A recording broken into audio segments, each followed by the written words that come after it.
We told you that week 2 of college football would be one of the biggest and best weekends of the entire season, and it did not disappoint. We saw some major upsets, 4 ranked teams going down, 3 of them losing to underdogs. We saw some thrilling finishes, some statement victories, and for some teams, through just 2 weeks, the tone has been set for the rest of the year. So welcome back to the Gridiron Expert, guys. We're so glad you could join us today, breaking down everything you need to know from week 2 of college football, our week 2 recap right here on the channel. As always, please continue to like, comment, subscribe, share our videos, and check out everything down in the description below, including our expert picks over on our website, thegridironexpert.com. We overcame a very slow start to the season, bounced back in a big way in week 2, like we knew we would. 8-2 against the spread this week in our college football picks, or NFL picks, already out on our website for this Sunday. But 8-2, bringing our overall record to 11-12 on the year, which, of course, is not where we want to be. But we did tell you that we can guarantee you a winning record by season's end. That guarantee still stands. We can guarantee you winnings right back in your pocket and the best customer service any handicapper in the country can give you, as we beat out over 80% of the national handicappers each of the last 5 years. So a huge week for us here at the Gridiron Expert. Again, those expert picks down in the description below, as well as our Patreon account and our mailing address to send us some of your team's gear to be represented in every single Gridiron Expert video. So let's jump into it, guys. Let's jump into week 2 of college football. And we got to start with the big one, right? The biggest question we have to ask ourselves is Texas back? Are the Longhorns back? We've got our Texas helmet right behind us here. Is Texas really back? Well, I can tell you what, hook 'em horns, baby, because it was an unbelievable victory for Steve Sarkisian and the Longhorns. 11th ranked Texas taking down number 3 Alabama, 34-24 in Tuscaloosa. And just take a look at some of the numbers. Alabama's 21-game home winning streak came to an end on Saturday night. The Crimson Tide suffered their first non-conference loss under Nick Saban since 2007. This was the first home game that Alabama has lost leading going into the fourth quarter since 2011. Nick Saban loses to another former assistant. Doesn't happen often. He's lost to Jimbo Fisher. He lost to Kirby Smart. He has now lost to Steve Sarkisian. And Texas gets their first win over an AP top 3 team since 2008. Unbelievable what happened in Tuscaloosa on Saturday night. Texas had 454 yards of offense, 349 passing yards from Quinn Ewers, who was hurt last year in that game against Alabama. He made up for it this year on the road. And you look at this game, it felt like Alabama was going to find a way to come back and win, right? Texas got off to a very strong start, picking off Jalen Milroe in Alabama's opening drive, getting some points out of that, leading 13-3 in the second quarter. Texas was looking good. Then Alabama went on that 13-0 run, took their first lead at 16-13 and led 16-13 entering the fourth quarter. And then Texas, they never wavered. They never got fazed by the crowd. They never got fazed by the stakes. They calmly marched down the field. It was like a 3-play, 75-yard drive, retook the lead, picked off Jalen Milroe again, scored right after that the very next play, and that was the dagger. That second interception and that touchdown that followed was the dagger, and ultimately the interceptions were the difference maker. Jalen Milroe threw 2 interceptions, Texas getting 10 points off of those interceptions. The Longhorns won by 10 points. It was an unbelievable game, an unbelievable performance, and unbelievable for so many different reasons. Unbelievable what Texas did, how they did it, how well they played, how unbelievable they looked, but also the fact that this was a very uncharacteristic look for Alabama. And we've been talking about this game all offseason. Could Texas pull it off? Were they going to be able to beat Alabama? Many said no. We didn't believe they would. I thought Alabama would win this game by double digits. I'll be the first to admit. Genuinely did. Alabama didn't show up. Texas was clearly the better team. And Alabama has a lot of questions to be answered as they head into a gauntlet of a schedule, not going into week 3, but starting in week 4. Tough schedule coming up for Alabama down the stretch. Still have to play LSU. Still have to play the rest of the SEC West. It's going to be a long road for the Crimson Tide, while Texas is now a legitimate college football playoff contender, 2-0, and will propel themselves more than likely into the top 5 of the new AP poll. Taking a look elsewhere across the country, that was the big storyline. Texas taking down Alabama was the biggest storyline of Saturday by far, no doubt about it. But elsewhere, some other big games. Number 10, Notre Dame, making a big statement, getting their 29th straight regular season ACC victory, taking down NC State 45-24 on the road. The Fighting Irish and the Wolfpack endured nearly a 2-hour rain delay, and then the very first play out of that rain delay, Audric Estime, 80-yard rushing touchdown for Notre Dame, and this kind of busted the game wide open. And you look at this, NC State found a way to battle back. Notre Dame was in control of this game for the entirety of the full 60 minutes.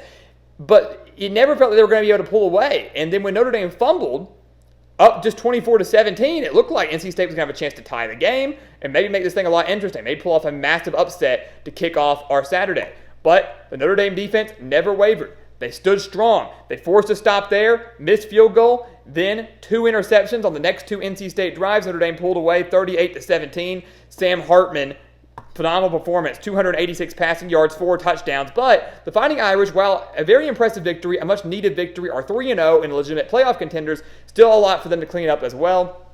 They allowed 4 sacks on Sam Hartman, 5 tackles for a loss, 10 penalties as well.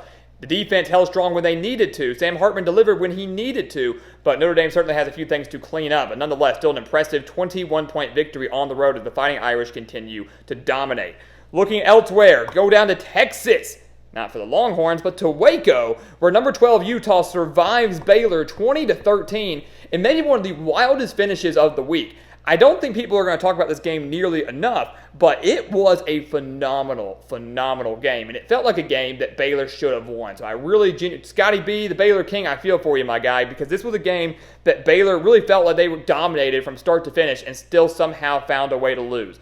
100-degree heat down in Waco, both teams playing with their backup quarterbacks. Cam Rising still not back for Utah. Blake Shapen getting hurt in last week's loss against Texas State for Baylor.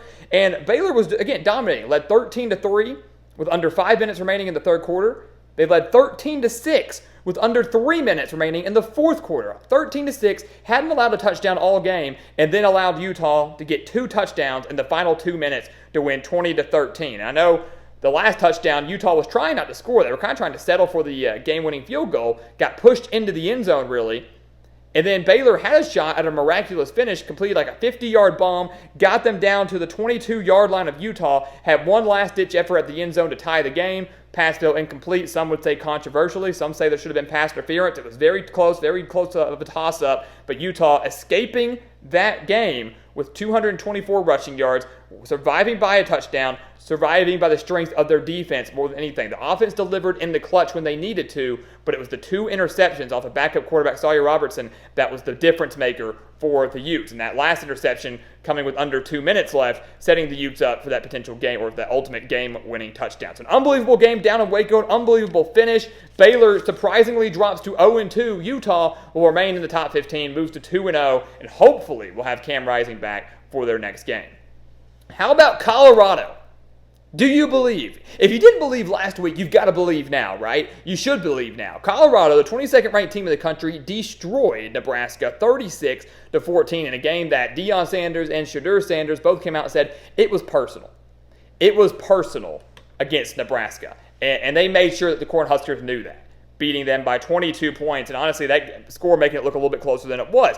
Bottom line is, the biggest storyline to come out of this game is, yes, Colorado's phenomenal. The offense looks great. They're 2-0. College game day is going to be in Boulder next week for Colorado State in Colorado. What Deion Sanders is doing in Boulder is truly remarkable. But the bigger storyline outside of that is that Nebraska needs to cut ties with Jeff Sims. It was ugly. Sims had 3 interceptions in week 1 against Minnesota, ultimately costing the Cornhuskers the game there, and then was atrocious against Colorado. 3 more turnovers against the Buffaloes, resulting in 10 Colorado points that took over for a 10-0 Colorado lead. You look at the game, both teams were kind of back and forth. Neither team could finally get any points, and then Jeff Sims had this ultimate meltdown. Colorado capitalized off of that, and when they scored and took that 10-0 lead, got their first touchdown, you knew that the Buffaloes were set. It was just one of those things where the momentum had completely shifted in favor of the Buffaloes. They had the home crowd on their side, and Nebraska was not going to be able to recover. The Buffaloes had 454 yards of total offense, 396 of those coming through the air. The Cornhuskers had over 200 rushing yards on the day. We knew that Nebraska was going to run the ball because we knew that Colorado didn't have a strong enough front seven to stop the run. But still, it was the mistakes, the costly mistakes over and over and over again from Nebraska that ultimately cost them this game. The Cornhuskers are 0-2 under Matt Rule. This was not the start that anybody expected. It was not the start that Nebraska needed, and they continue to face the same old problems that they faced under Scott Frost. Colorado, on the other hand, should propel themselves into the top 20, get to host College game day next week, and honestly, they are probably the biggest story in all of college football, and what Deion Sanders has done in just a 2-week span has been truly remarkable. Watch out for Colorado. They should be 3-0 after Colorado State. Then they enter Pac-12 conference play, maybe the best conference in all of college football this year. It's going to be wildly entertaining. Number 20, Ole Miss. They take down number 24, Tulane, 37-20. That was a game that was much closer than people will think. If you just look at the scoreboard, you go, oh man, Ole Miss crushed Tulane. Well, not necessarily.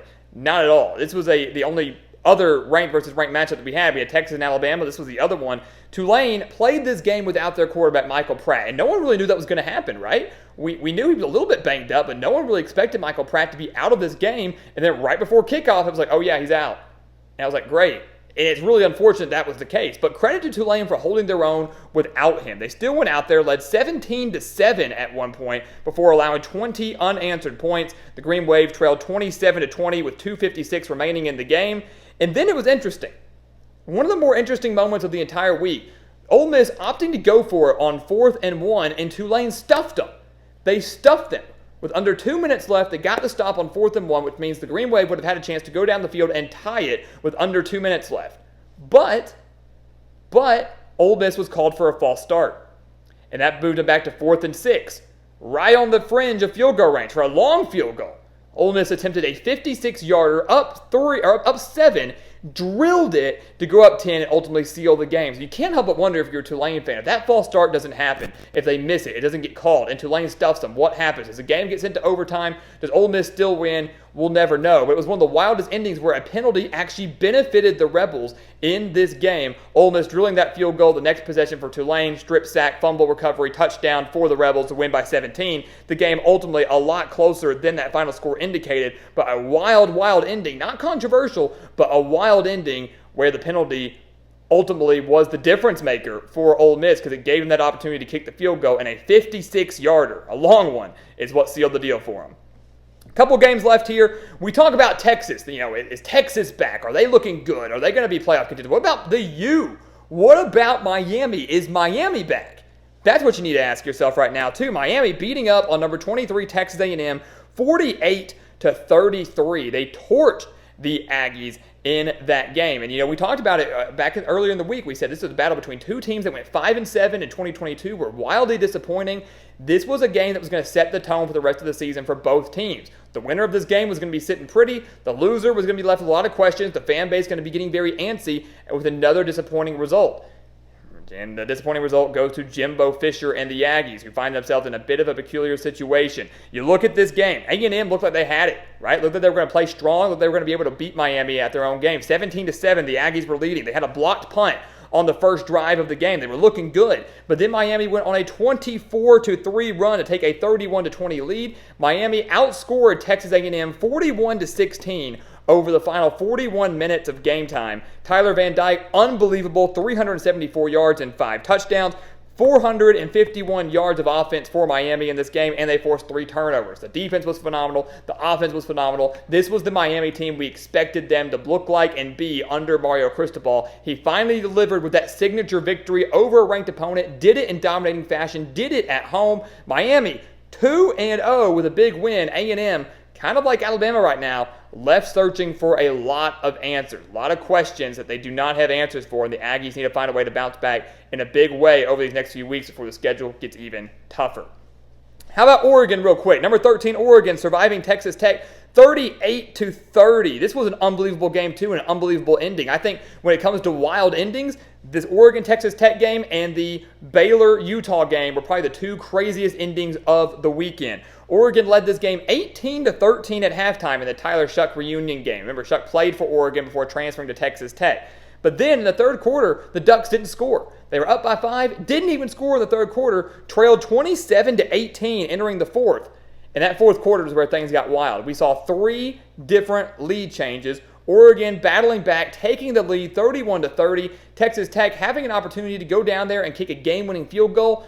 Tyler Shuck, under pressure, got hit, threw a pick 6 with under a minute left. Oregon returned it all the way, 38-30. Texas Tech had one last-ditch effort at the end zone, very similar to what Baylor had. The pass was intercepted. Bo Nix led his Ducks team to a 359 yards and 2 touchdown day, led them to a crucial road victory in a very hostile environment down in Lubbock. Tyler Shuck, against his former team, 282 yards, 3 touchdowns, 3 costly interceptions, but also had over 100 rushing yards and a rushing touchdown. Texas Tech, a team that many had high expectations for entering the year, also drops to 0-2, while Oregon in the Pac-12 gets a massive victory, improves to 2-0 with a very impressive road win. People are going to overlook this game saying, oh, Texas Tech lost to Wyoming, but Oregon should have won. This Texas Tech team was still loaded with talent, as we saw all game long. Oregon ultimately getting the job done behind Bo Nix, an unbelievable defensive performance in the final few minutes. And then finally, major shout out to Washington State, upsetting number 19 Wisconsin, 31-22 in Pullman. The Cougars getting the best of the Badgers for the second straight year. Washington State was outgained in the game, but it was their defense that was phenomenal. Had a strip sack for a fumble recovery in the end zone. That was ultimately the big difference maker that kind of gave them momentum. Washington State led 24-6 at one point, allowed Wisconsin to battle back and make it a 2-point game. Stopped them on the 2-point conversion to maintain that 2-point lead. Defense did the rest from there. Added a late touchdown to get up by 9. Washington State gets the win, could potentially jump into the top 25. And once again, just showing the strength of the Pac-12 this year. Utah, a massive win.